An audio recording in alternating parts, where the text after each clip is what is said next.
Good Tuesday, everybody, and welcome into the Volquest podcast. I'm Eric Kane, Austin Price, Rob Lewis, and Brent Hubbs on with us here today. Tennessee concluded the regular season with a 10-2 record, a 56-0 thumping on the road at Vanderbilt, responding in a major way for the loss in Columbia and capping off a 10-win regular season for the first time since 2003. And again, it was in shutout fashion. So plenty to discuss on that regard. It is now a new era of college football where graduate transfers are going to start entering the transfer portal. We've already seen a couple of those.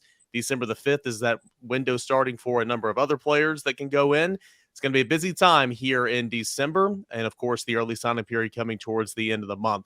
Got a whole lot to talk about. But first and foremost, Austin Price, Tennessee responded in the right way. It was a rainy, monsoonish type game, a little chilly as well.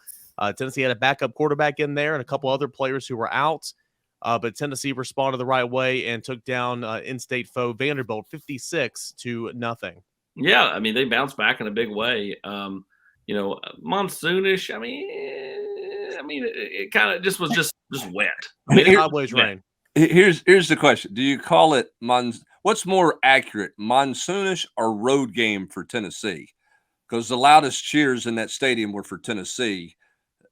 When Tennessee took the field, it was the loudest thing. So it's a debate. Which is the more accurate statement, that it was a road game or that it monsooned? I think it might be that it monsooned. Yes, yeah. It would be that it monsooned, but it more just kind of a just nasty wet, just constantly wet. It never stopped. Even when it kind of just went down to kind of a mist, like it was the moisture was out there, and then late in the game it kind of got a little bit more.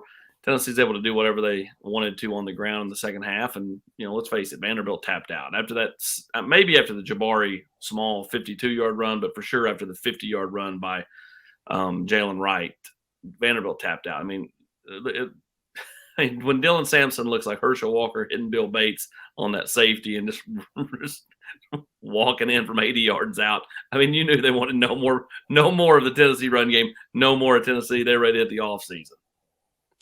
For me, obviously, there's a whole lot of things Tennessee did well offensively, like the run game, a season high 362 yards. You broke off runs of 50 and 53 and 80 and 83 or whatever it was. But the defense, Brent, I mean, it was embarrassed a week ago. Gave up 63 points, comes back and pitches a shutout, and was shorthanded in the defensive backfield again. With Trayvon Flowers was not playing, and a couple of corners were unavailable, but. Tennessee found a way. Now, Vanderbilt's offense is not great. It's improved, but it's not great. But I don't think any of us were expecting a shutout in this football game. Well, certainly I wasn't. And, of course, no one should ever do anything based on my score predictions, because they're the worst score predictions in the history of score predictions and have been all year long in terms of how a game's going to go. I've not missed a ton of wins and losses, but I've certainly missed I haven't been remotely close in any of the scores. I don't want to take anything away from what Tennessee did and what they accomplished. Vanderbilt was bad on offense Saturday night, Rob. They were bad. And I don't know what Vanderbilt's offensive plan of attack was. I mean, Mike Wright's, the best thing he does is use his legs. And Rob, they didn't run him. I mean, he only had like was he hurt? Maybe he was closet hurt and no one knew. I don't know. I mean, he had 5 rushes until they put him back in at the end of the game to try to score. So that played into Tennessee's favor. Tennessee played well. I don't want to take anything away from it, but that was a nice bounce back opponent for the Vol defense, Rob. I mean, it was, but I mean, I was still impressed just because of the bounce back factor you mentioned. I mean, given how bad they looked in Columbia to give up 63 points and 600 yards. I mean, to be able to shut out, Farragut, I didn't think they could do that.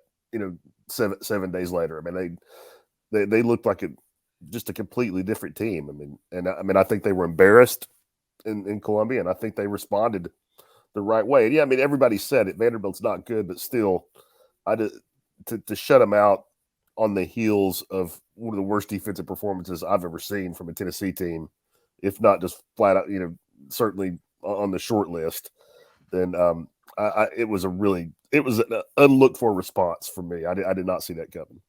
What I like defensively, Austin, was obviously I like Wesley Walker playing safety, instinctive, knew what was coming, acted. I mean, that play in the second drive of the game with that jet sweep, he made that play in the backfield, just an amazing football play to watch unfold. But he did a couple other good things. I thought Latrell Bumpus up front, Austin, was really disruptive all game long. Roman Harrison played a really good game, had 2 sacks, both on third downs, nearly had a third as well.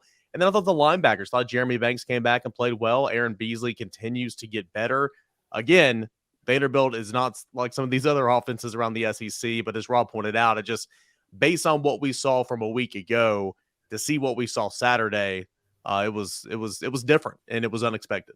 Yeah, the biggest thing I learned, DC, is that, when Tennessee coughs up a chance to play for a national title, it happens once every 20 years or so, go ahead and just pay them to lay the wood the next game, beat the hell out of Michigan after the 0-1 SEC championship game, now beat the hell out of Vanderbilt after the South Carolina loss.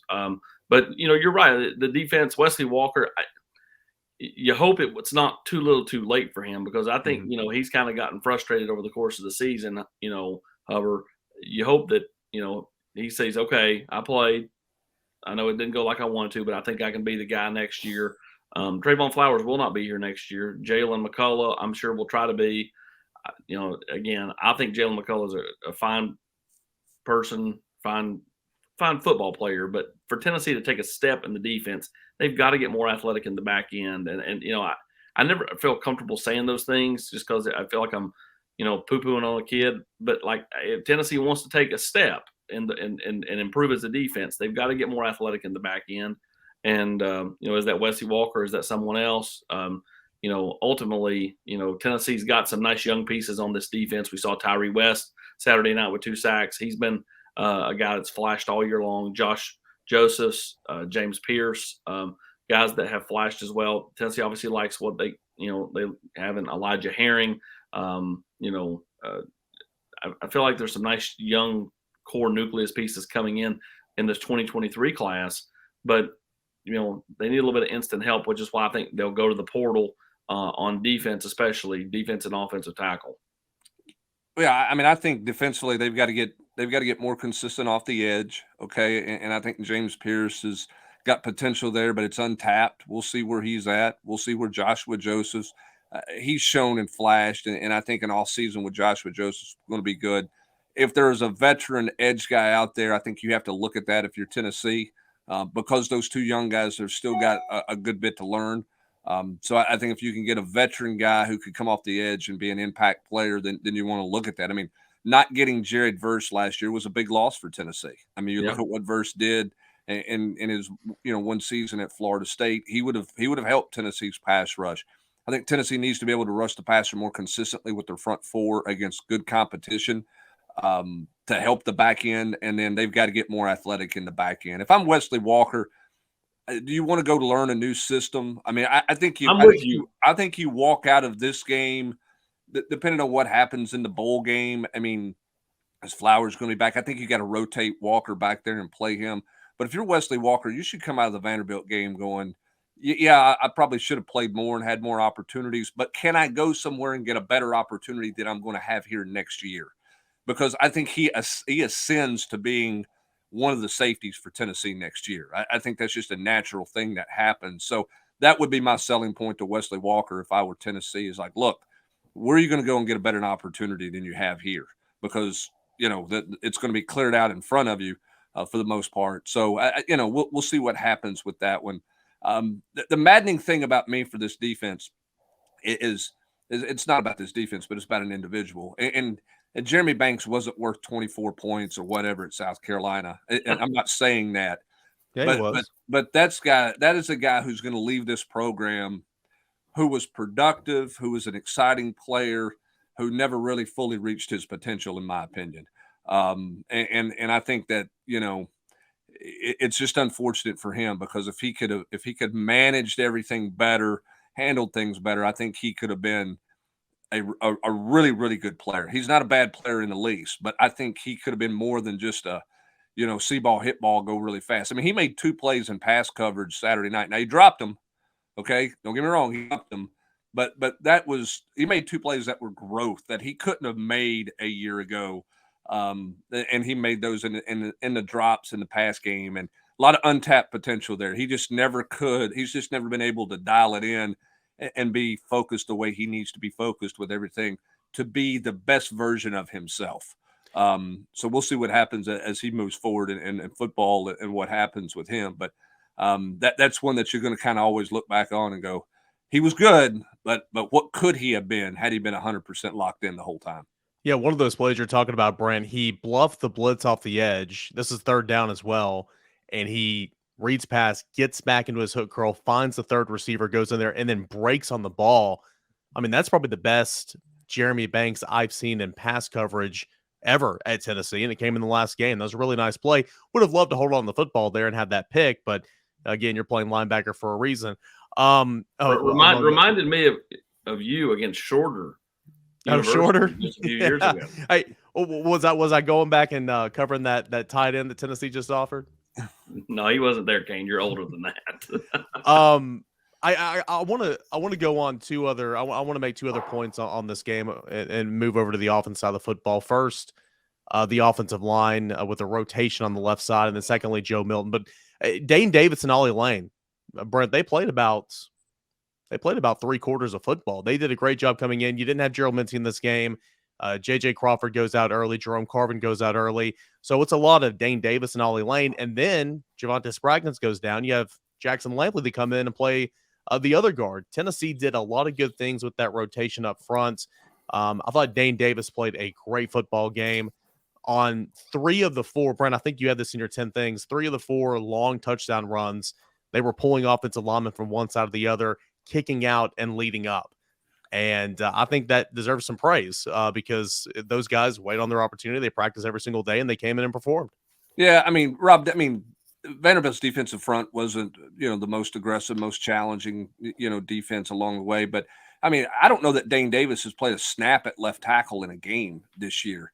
Because when he's gone in and mop-up duty, it's been on the right side. So to go into that game as early as he did as a left tackle and play the way he did, I think speaks a lot about his engagement where he was at. I think he deserves some praise for what he got done, playing a position that he really hadn't played. I mean, he's played it before, and I'm not saying that, but it was last year because he's not really played any left tackle this year. So kudos to that guy for being ready to play and going out and playing. And they didn't miss a beat when they went with those. That had to go with those second unit guys. No, obviously didn't miss a beat. I mean, they set a school record for yards per carry. I mean, nobody who played up front in that game had a bad game, and probably very few snaps.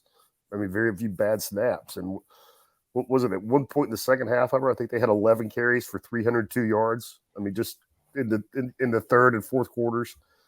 It was, and Vanderbilt's not been that bad of a run defense. I mean, they were in the middle of the pack in the league, giving up 160 yards a game in conference play. So, I mean, kudos, hats off. I'm with AP. I do think they pulled the plug in the third quarter, but definitely, still, no matter how many caveats you put on it, that was a really impressive performance by the offensive front and the backs. Well, the other thing. I was going to say, on our post-game pod, EC, is, the players heard all that crap that was out there last week. They heard all there's division and the football and the defense melded in and broken jaw and all this stuff that was out there that just wasn't true. And, I had multiple of them tell me, that was a driving force behind them playing the way they did, and they know they gave one away at South Carolina, gave up a golden opportunity. They didn't need to be told over and over. And they, I think, frankly, just tired of hearing it and wanted to go out and prove a point. Well, I think the other person tired of hearing it was the head football coach. I mean, he referenced it on the SEC network as the game was over. He referenced it to the regular media in the post game, and he referenced it again on his coach's show that they recorded when he got back to Knoxville. The head coach doesn't get a whole lot involved in those types of things, right? He doesn't respond to a whole lot. But that one clearly bothered him because he responded to it in every platform he had to respond to it to make everybody know where it was at. He was very protective of his locker room and his team post-game. Well, and I think he should have been, because it's one thing for, some, poster on a message board, ours, 24/7's, whoever, or on Twitter, who's behind a handle to say this or that. But it's another thing for national media to come out and kind of run with things without kind of verifying things, without kind of finding out the details to stuff. So, I think that's kind of where really he got really irked. I mean, you say things on College Game Day or on the college football playoff ranking show, and people watch those things, and there's consequences, for Tennessee when Kirk Herbstreit's out there. I mean, how many people on our board were saying, well, so and so said this, but what little people little people realize, or people little realize, whatever, is that national guys call the beat guys a lot and pick their brains on things, but sometimes they just go with what they're hearing as well without really validating anything, and so it's one of those kind of catch-22s, where you're asked to talk about 100 different teams in the nation, and it's impossible to have a great feel for all of them. Well, and I would also speculate that the guy who we're talking about, Kirk Herbstreit, is probably one of the few national guys that could get Josh Heupel on the phone pretty easily. Yeah. And obviously did not before he went on the college football playoff show last week. Yep, it's a good point. I'll be interested to see kind of what they say later tonight in regards to Tennessee, and we'll talk more on that here in just a moment. One other thing from this game, though, I do want to bring up, hey, Joe Milton, Rob, it was, again, the weather was not great. He got started hot early, had a deep connection to Hyatt, which was good, but he did miss on some throws. One over the middle of the Princeton fan was a bad throw. Ramel Keaton didn't help him out later in the game when he dropped another long one. The game plan kind of did change a little bit, as well as, you had a 21, 35, 42-point lead. What did you think about Joe Milton's performance? Protected the football, didn't turn it over. Tennessee got a win. What'd you think of Joe Milton? Yeah, I mean, that's the first thing I would say. I mean, protecting the ball was big in that game because there was no way Vanderbilt was going to be competitive without a lot of help. And he didn't do that. But had a great start. Was 6-9, had 120 yards in the first quarter. And it, kind of looked like it was going to be like he was going to look like he does when he comes in the fourth quarter of a blowout for a minute. But then he, the overthrow started. He had two or three that were, just the one to Fant that you mentioned was just, it was there. That play was there to be made. So I didn't think he played badly. What was he, 11-21 for 140 yards? And clearly the play calling changed in the second half with the weather. He only had 5 attempts in the second half, but, kind of the same story. I mean, the arm talent is just absolutely tantalizing, but at the same time, the accuracy is, still looks like it's a problem. I get and Hubbard made a great point too. I don't think I think they were trying to keep it out of harm's way, but I don't know where you wrote this, Hubbard, but maybe the day after Tim Thiens, there was not a lot of short, 10, 15-yard throws over the middle of the field where I think he's, really done a nice job and generated some big plays when he's come in. And I'm guessing that was just conservative, keep it out of harm's way. Yeah, I get the head banging on the misses on the deep throw, especially when Tennessee's got guys behind the secondary. But the only really bad throw that I thought he made was late in the first half. He tried to throw across his body to Princeton Fant, and Vanderbilt. That was the only time all night Vanderbilt got a hand on any one of his passes. I mean, he really did a nice job of not putting it in harm's way. And I agree. And I said this on the post game, and Hubs obviously wrote about it. I think going forward in the bowl game, Tennessee's got to use him on those crossing routes. They don't throw a ton in their offense, but that's something he just throws so well. I mean, that seed he threw to Ramel Keaton in his first play at South Carolina, the pass on the fourth down to Ramel Keaton the other night, he's just, besides the deep ball, he's really comfortable there. But yeah, the back half of the game, Rob, I mean, it was like he was throwing routes like I play PlayStation. Just throw it deep and see if you can catch it and put up touchdowns really fast. Yeah, I mean, look, that Joe Milton's going to be the quarterback for Tennessee next fall, assuming that he's going to be that. There's going to ask one question. And the only question anybody's going to ask all summer long is he gotten any better with the deep ball? Has he gotten any more accurate with the deep ball? That's going to be the question surrounding Joe Milton, because when he's been the starter, he's missed them, right? I mean, at Pittsburgh a year ago, he missed multiple deep balls that could have been touchdowns early in that game. And he was 1 of 8 on throws of over 20 yards in the game against Vanderbilt. Weather was a factor.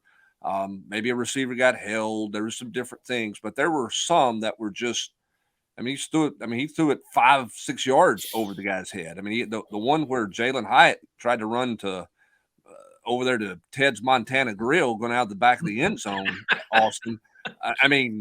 There's no chance he was going to catch that ball. Okay, that was a bad overthrow, and then he threw another one where he threw squirrel wide into the into the locker room area down there where he just overthrew it. So that's going to be the one question. At some point, he's going to have to make those throws if he's going to be Tennessee's quarterback, because that's such a part of what Tennessee's offense is the vertical passing game.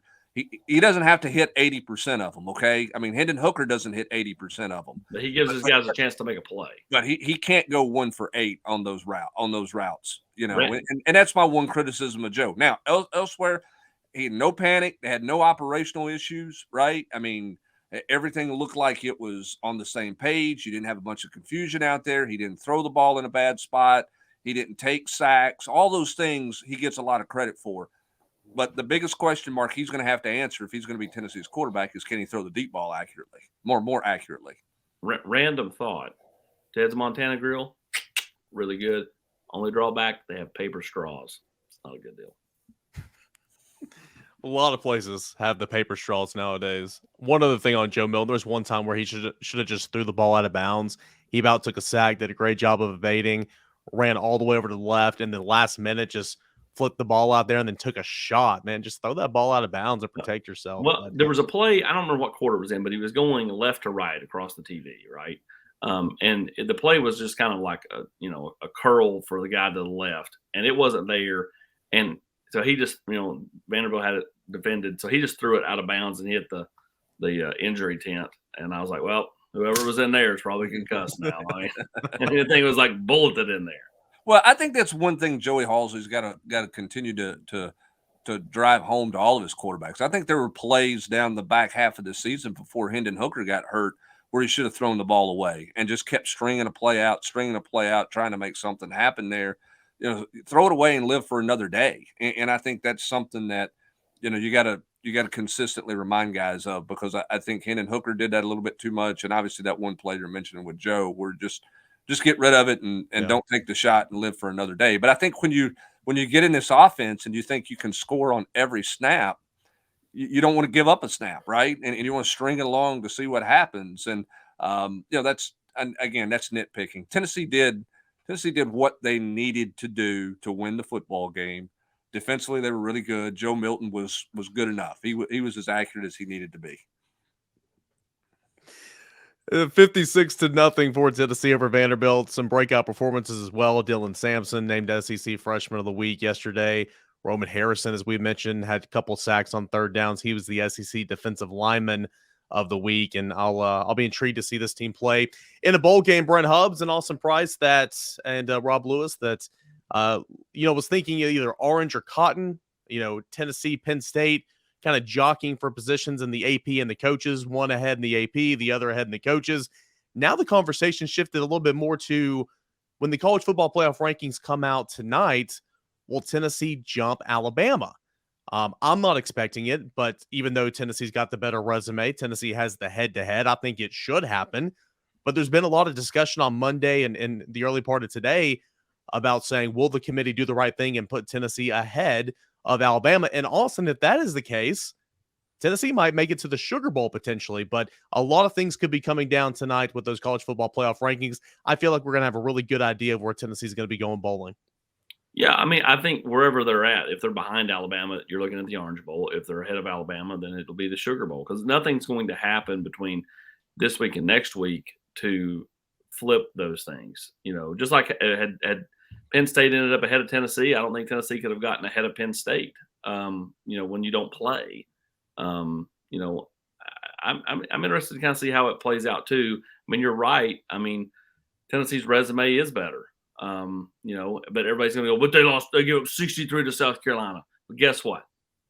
Tennessee in 2007 got hammered by Florida, got hammered by Alabama, but they still, because of tiebreakers, went to Atlanta.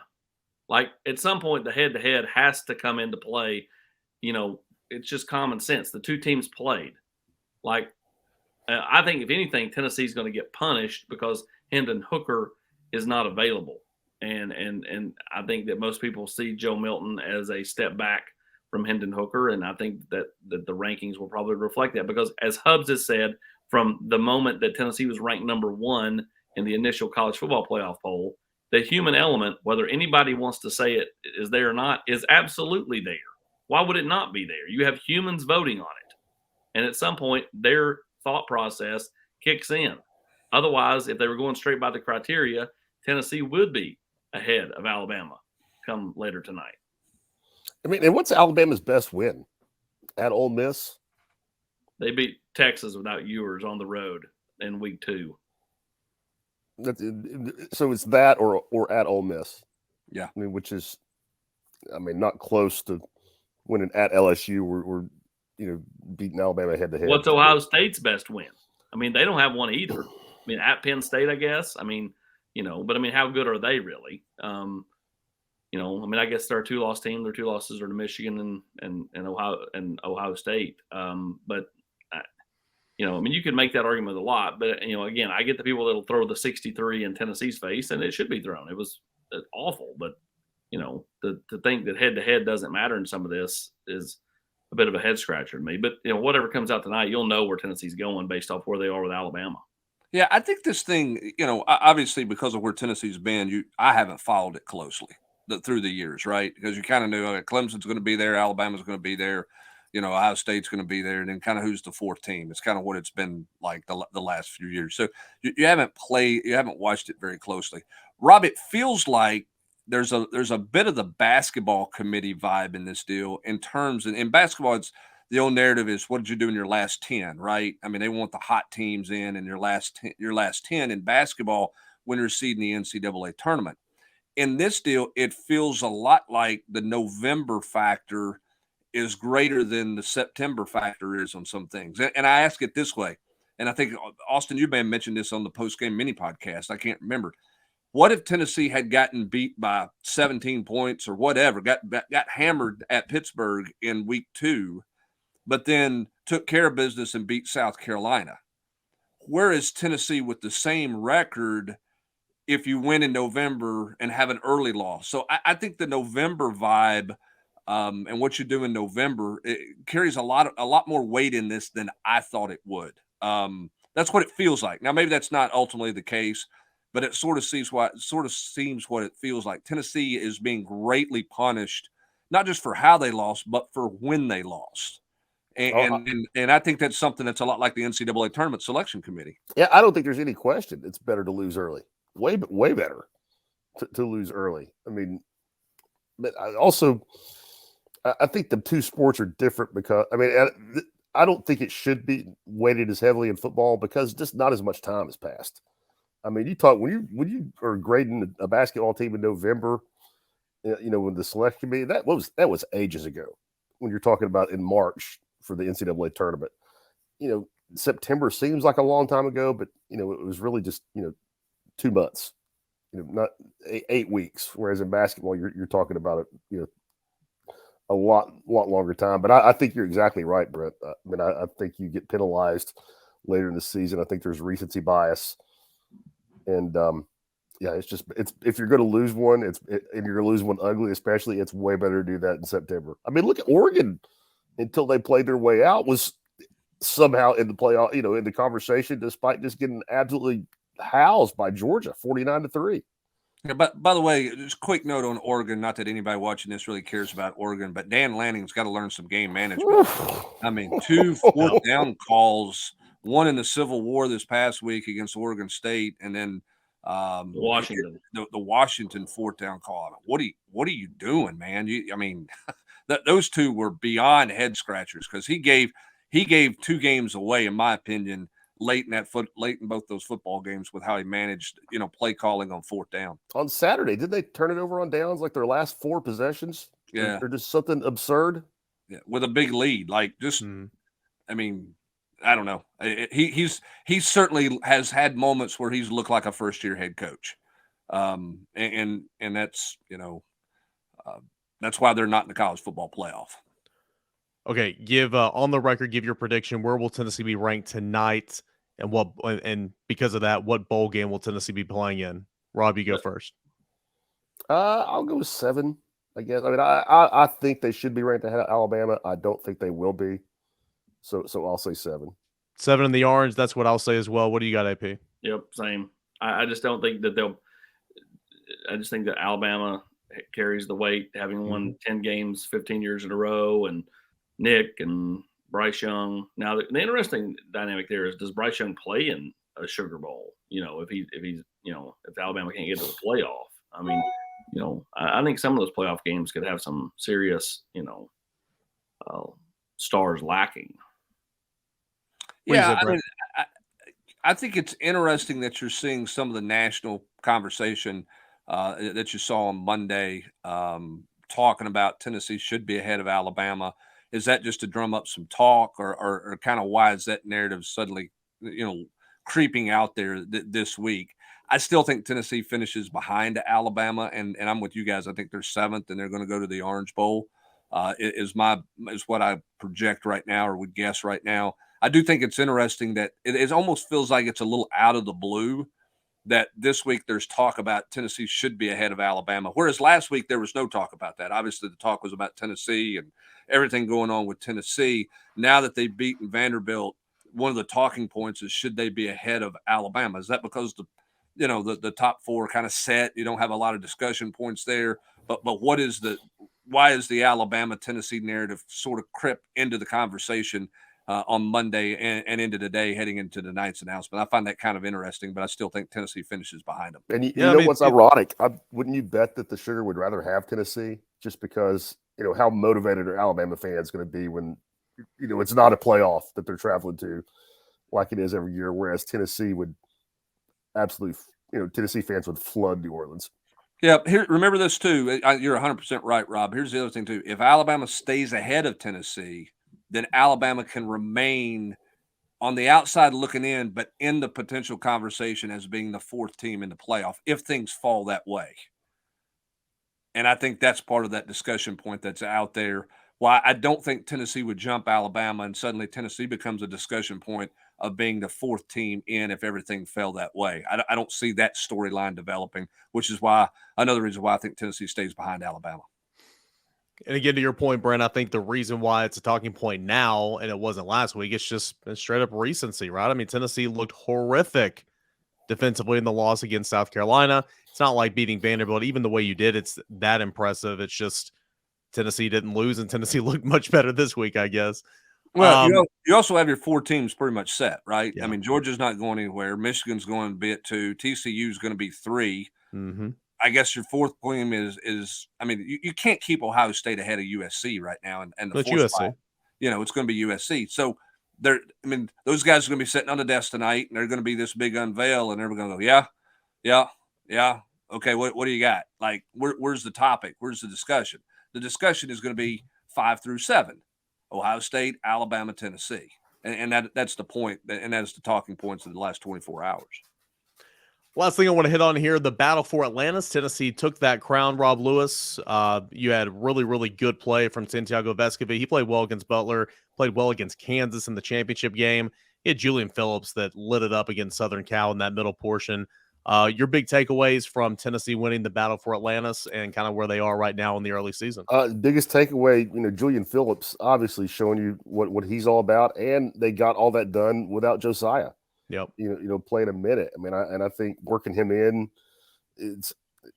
first off, getting him healthy is imperative. But then, what do your roles look like? How does that change things when he is back and playing, 26, 30 minutes a game? But I just thought, a great run for those guys. I think Kansas is probably a little overrated, but that shouldn't subtract from the way Tennessee just took them apart on Friday night. Tennessee's defense was great all 3 days.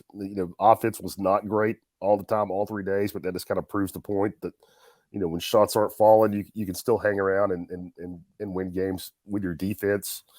I just think, never think it's great to lose, but in hindsight now, it's hard to say that loss to Colorado was not a good wake-up call for this team, because they've looked a lot different since that. Rob, I mean, this team is always going to play defense. That's Rick Barnes is going to hang his hat on defense. But what was the bigger surprise to you? What Tennessee did defensively for 3 days, or what they did on the rebound on the glass for 3 days? Oh, I mean, probably the glass, just because you have questions about the big guys. And for Tennessee could do that, but their guards have to rebound well, which they did. And even Zakai's probably the best 5'9" rebounding guard in the country. Phillips got on the glass pretty well, but Urosh is not a huge rebounding guy. Neither is Adu or Camwa can be, but so the rebounding hub against a really physical Kansas team.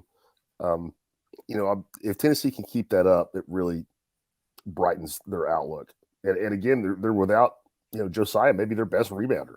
Even as a wing, and you don't have him there.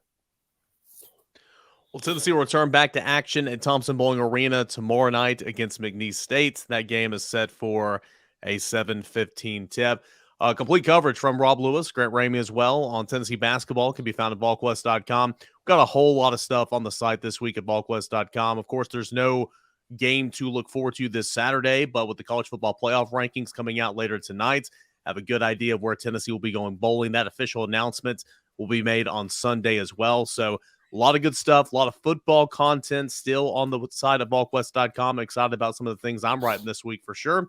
And you can get all that and for more for just $10 until kickoff 2023, a Volquest.com subscription, $10 until kickoff 2023. Really looking forward to seeing you on the site. And get your popcorn ready because the transfer portal opens in less than a week officially. And Eric, don't say there's not a game this week. There's a massive game Friday night, Finley Stadium in Chattanooga. That's right. The West Rebels, Dylan Lewis will be there to cheer on Jackson Lewis. Rob will be there. Deb, the whole Lewis clan going. They're heading down after this podcast, right? After the mailbag podcast. Okay. Got to get down there early. Rob's going down to put his blanket in the stadium early in the week. He's going to camp out down there. Deb might pitch a tent, but what a fun time for you guys, Rob. Good luck against Page this weekend or on Friday night, and what a great run and how much fun Friday nights have been for you guys for a long time now. So good luck to you guys. Thanks, fellas. Appreciate it. Volquest is behind the Lewis family. All right, we'll come back on Thursday for the Volquest Mailbag Podcast. Again, $10 until kickoff 2023. Text your buddies, let everybody know. For Awesome Price, Rob Lewis, Brent Hubbs, I'm Eric Kane. Enjoy the rest of your Tuesday, and thanks so much for joining us here on the Volquest Podcast.